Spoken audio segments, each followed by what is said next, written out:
കുറച്ച് നാടൻ പച്ചക്കറി വാങ്ങിച്ചേ. അതിൽ വള്ളിപ്പയറുണ്ട്, ചീരയുണ്ട്, കുക്കുംബർ ഉണ്ടായിരുന്നു, പിന്നെ ഗോവക്ക ഉണ്ടായിരുന്നു. ഗോവക്ക കറിയൊക്കെ ആക്കി സെറ്റാക്കി വെച്ചിരിക്കുകയാണ്. അപ്പോൾ ഇങ്ങനൊരു വീഡിയോ ചെയ്യാൻ കാരണം എന്താണെന്നറിയോ?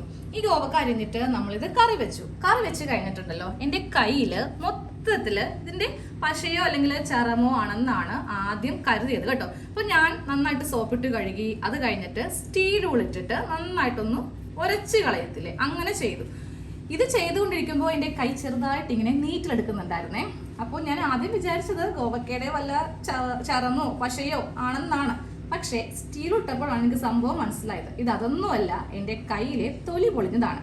അപ്പോൾ ഞാൻ ചോദിച്ചു വന്നത്, നമ്മൾ ഈ നാടൻ പച്ചക്കറിയൊക്കെ ഇങ്ങനെ അരിഞ്ഞു കഴിയുമ്പോൾ നമ്മുടെ കയ്യിൽ തൊലി പൊളിയുവോ, അതല്ല ഇതിന്റെ എന്തെങ്കിലും വിഷമോ കെമിക്കലോ എന്തെങ്കിലും ആണോ എന്നാണ്. ഇവിടെ അങ്ങനെ നാടൻ പച്ചക്കറികൾ അധികം വാങ്ങിക്കാറില്ല. എല്ലാം തമിഴ്നാട്ടിൽ നിന്ന് വരുന്ന വരവ് പച്ചക്കറികളാണ് നമ്മൾ കൂടുതലായിട്ട് ഉപയോഗിക്കുന്നത്.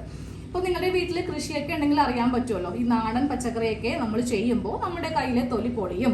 അങ്ങനെയാണെങ്കിൽ ഭാഗ്യം, നമുക്ക് ഈ പച്ചക്കറി കഴിക്കാം. പക്ഷെ അതല്ല, എന്തെങ്കിലും ഈ പച്ചക്കറിയിലെ കെമിക്കൽ അത് പുഴു വരാണ്ടിരിക്കാനും അത് നശിപ്പിച്ച് കളയാണ്ടിരിക്കാനൊക്കെ നാടിനാണെന്ന് പറഞ്ഞിട്ട് ഒരു കാര്യമില്ല. എല്ലാവരും പൈസ ഉണ്ടാക്കണം എന്നുള്ളൊരു മൈൻഡ് ആണല്ലോ. അപ്പോൾ അവരിതിൽ കുറെ വിഷമൊക്കെ അടിക്കുമല്ലോ. ഇനി അങ്ങനെയാണെങ്കിൽ ആരെങ്കിലും ഒന്ന് പറഞ്ഞു തരണം കേട്ടോ. അപ്പോൾ അതിനു വേണ്ടിയിട്ടാണ് ഇങ്ങനെ ഒരു കുഞ്ഞു വീഡിയോ ചെയ്തത്.